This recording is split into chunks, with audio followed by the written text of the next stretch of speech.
Se alguém diz assim, que não torce nem para um nem para outro, a resposta é encarada com um sorriso irônico. Ah, o cara tá fazendo o tipo, né? O João chorou os anos 90 inteiro querendo ser gremista. É importante salientar, é verdade. De onde é que vem essa beligerância nossa, da nossa própria formação? Se minha filha for gremista, primeiro que isso não vai acontecer. A minha vida ela é baseada em cima do Grêmio. Mas havia sempre esse confronto, a ponto de as famílias se separarem.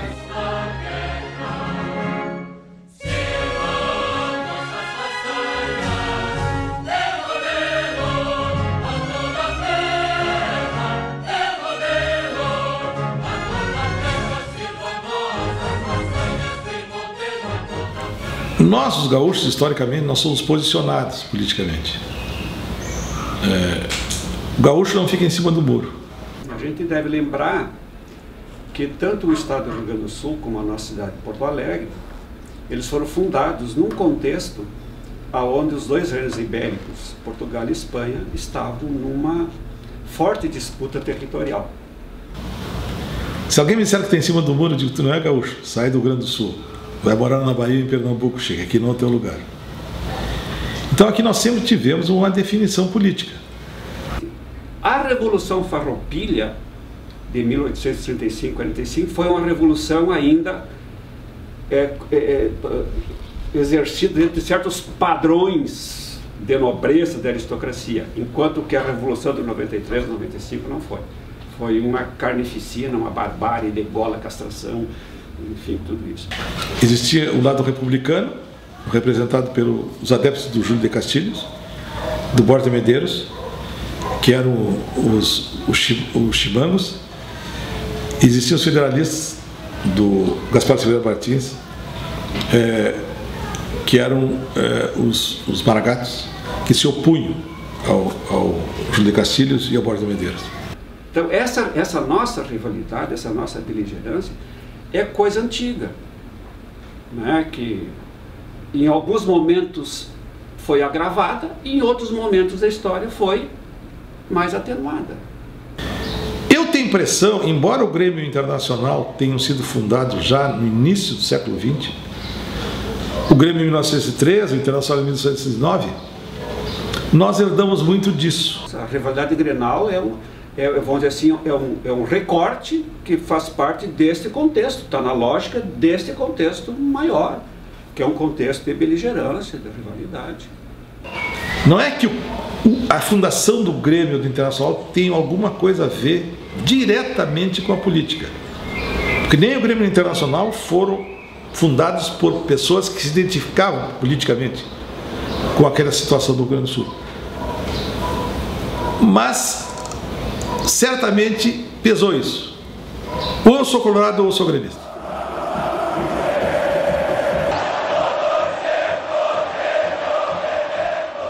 A rivalidade Grenal começou no primeiro dia do segundo time, na verdade, né? O Grêmio surgiu a partir da bola, porque o Grêmio, em 7 de setembro de 1903, o Rio Grande, o vovô, veio fazer uma apresentação de futebol aqui em Porto Alegre. É uma rivalidade que começa nas origens dos times mesmo. Começou com a origem de uma divisão em duas partes, e de lá para cá ela cresceu cada vez mais, né?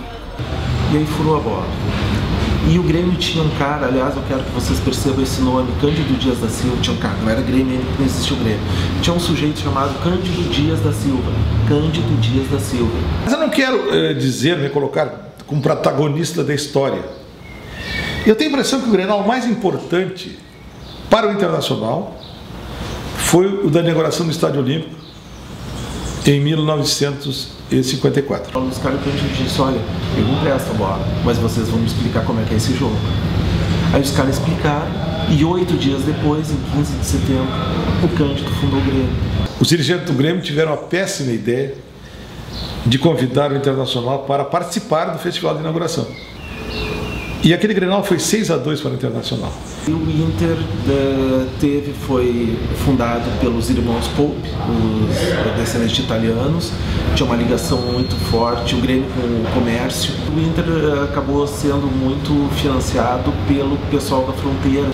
O Internacional tem mais vitórias no Gauchão e o Grêmio, dentro de uma turma mais qualificada, tem muito mais vitórias que o Internacional em grenais de Campeonato Brasileiro.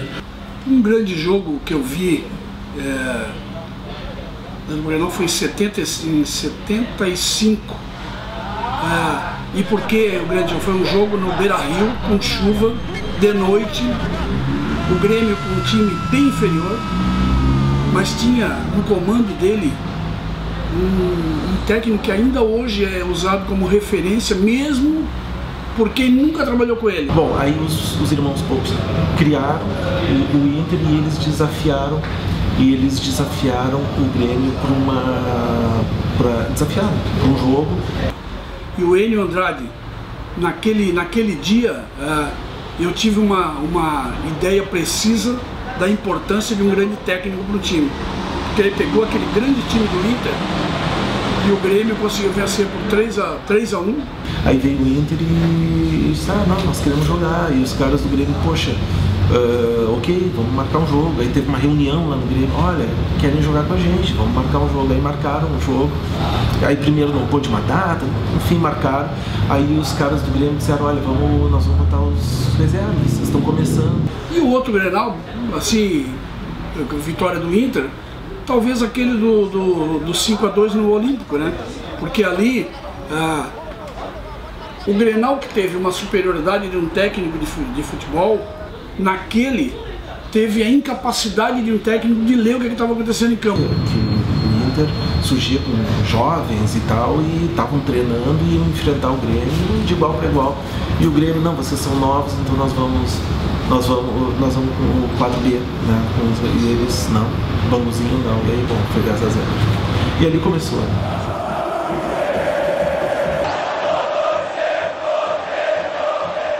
Devia ser lá por volta de 80 e poucos, meu pai estava vendo um jogo do Grêmio e aí eu lembro ainda bem pequenininha mesmo, perguntei pra ele disse, tô vendo jogo de futebol, tá vendo aquele time azul ali, aquele time é o melhor do mundo. Daí eu, tá, de agora em diante nunca mais, e nunca virei a casaca. Na verdade, desde 1981 eu tenho momentos felizes com o Inter. Por mais que eu passei uma época, o Inter no caso, uma época complicada. Eu me lembro de, com a minha família que é toda gremista, ir a jogo e não sei quando começou.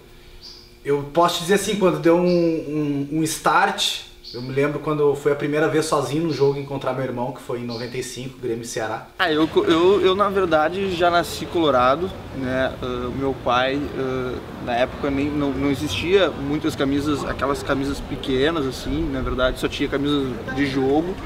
E meu pai foi assim muito atrás de uma camiseta e conseguiu, e já botou na porta da maternidade assim. A minha vida ela é baseada em cima do Grêmio.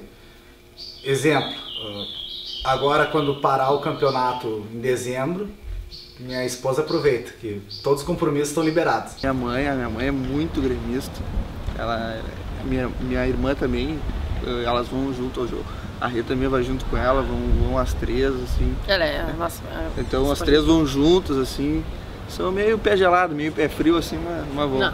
Mas a tua esposa respeitar isso é de admirar. Porque é uma pessoa à parte da tua vida, assim, não se criou contigo, de uma família que não era, assim, doente por futebol, vamos dizer. E hoje ela tá ficando. Mas lá em casa também ocorre um Grenal. A minha mãe é colorada, ela foi atleta do Internacional, inclusive, quando nova, e o meu pai gremista, então sempre rolou assim a chacota. Se a minha filha for gremista, primeiro que isso não vai acontecer se depender de mim, mas se ela for, cara, tem que respeitar a decisão dela, mas é o seguinte, sem Barbie, sem brinquedo, quer? Pede pra mãe dela. E um Grenal inesquecível. 5-0, né? O 5-0 foi, vamos dizer assim, dos mais recentes, né? Virou atacante, tocou na frente pro Luan, pediu a devolução, Luan bateu pro gol! Gol!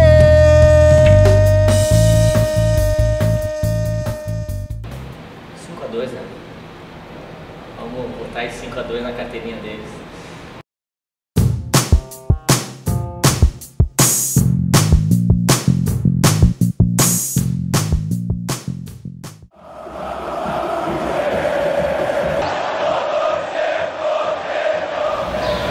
raríssimas exceções, aqui no Rio Grande do Sul, todo mundo é colorado gremista. Mesmo nas cidades que têm uma tradição de futebol muito forte, como Caxias do Sul e Pelotas, há um grande número de colorados em Pelotas e um grande número de gremistas em Pelotas. Por um lado, da superação de ter um adversário e um sempre estar, os dois serem muito grandes e clubes admiráveis, clubes muito bonitos, e um sempre tentando superar o outro. E sempre há uma situação de ambiguidade num jogo como esse, porque às vezes uma equipe está melhor e perde, às vezes uma equipe está pior e ganha.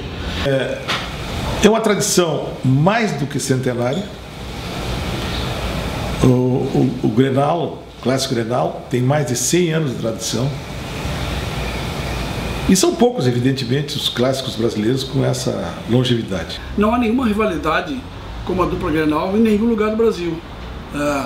Nem mesmo em Minas, que também tem dois times grandes que são superiores a todos os outros. Nem mesmo lá. Eu tenho a impressão que a nossa rivalidade Grenal é insuperável no cenário futebolístico nacional.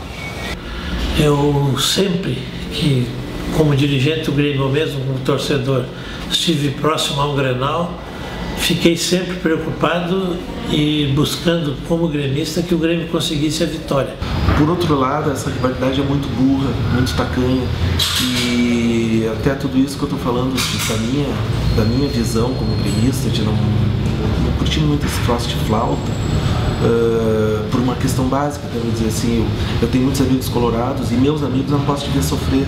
É uma rivalidade muito mais intensa, muito mais no dia a dia, em qualquer situação da vida da gente, a rivalidade Grenal se manifesta, até mesmo quando há uma discussão política, sempre se usa assim, grenalizaram, né? No estado, a gente está num momento de uma baita crise no estado e eu não tenho dúvida que é pela mentalidade que existe aqui, de grenalização, de não aceitar que o outro cresça. Então tem um lado legal da rivalidade e tem um lado muito ruim da rivalidade.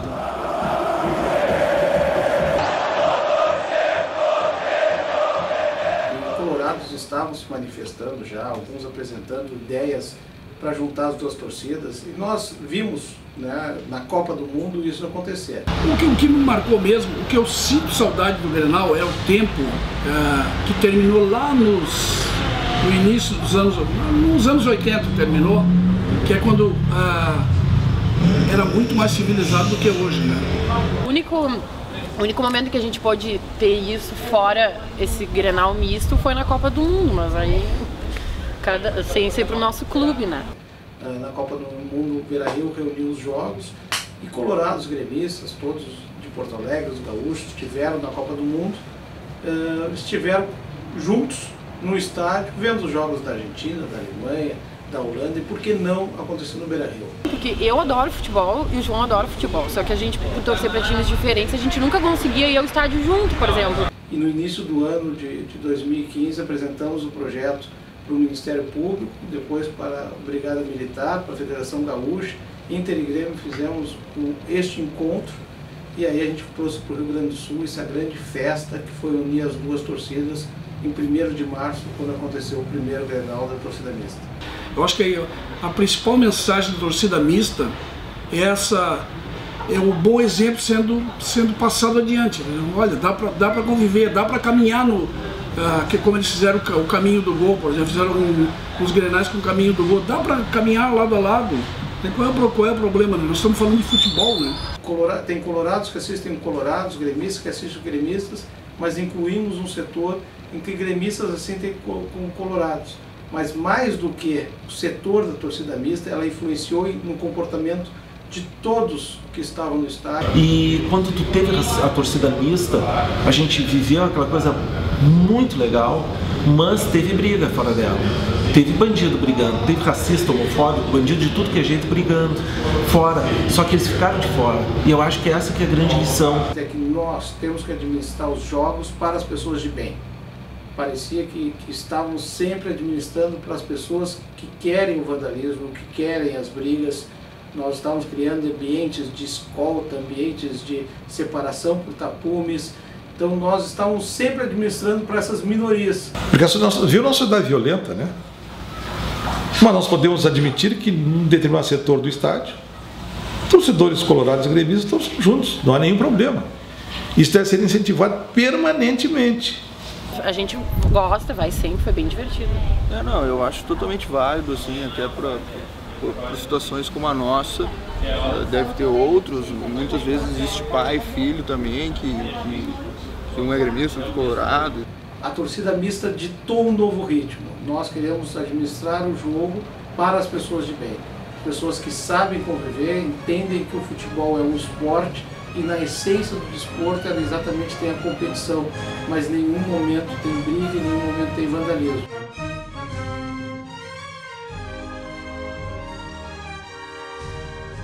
Pois então, naquela hora que, na verdade, foi uma jogada assim, infeliz, tá? Que o... Era o lateral direito. É, isso mesmo, eu não me lembro se era o Max Rodrigues. Não, era o uruguaio lá, um dos Rodrigues. Tinha vários Rodrigues na época, a família Rodrigues. Isso, e aí foi um passe esguelado também, né? Que aí acabou o Nilmar, né? Deu uma meia-lua e saiu enlouquecido em direção ao gol e nunca mais voltou. E aí eu fiquei pé da vida porque, além da gente tomar o gol, o cara que tomou a meia-lua ficou parado. E era isso que eu repetia. O cara tomou a meia-lua, ficou parado, João, parado. E aí todo mundo ficou assim, ó, meu Deus, essa mulher enlouquecida, tá brigando com o cara, mas não tá brigando com ele. Eu tava indignada com a situação do jogo. E aí depois até o pessoal ficou interpretando que eu tinha falado, tipo, parado. E várias interpretações, né? Aí tipo, achavam que era... E não era o caso, entendeu? E aí depois os comentários do Facebook começou a bombar o vídeo. Era muito engraçado, porque tinha gente que eu nunca tinha visto na minha vida falando assim, ai, que mulher bem grossa. Dá pra ver que o cara ficou constrangido, não sabia o que fazer. E eu fiquei, meu Deus, como assim? Ah, tudo bem, né? Acabou virando risada.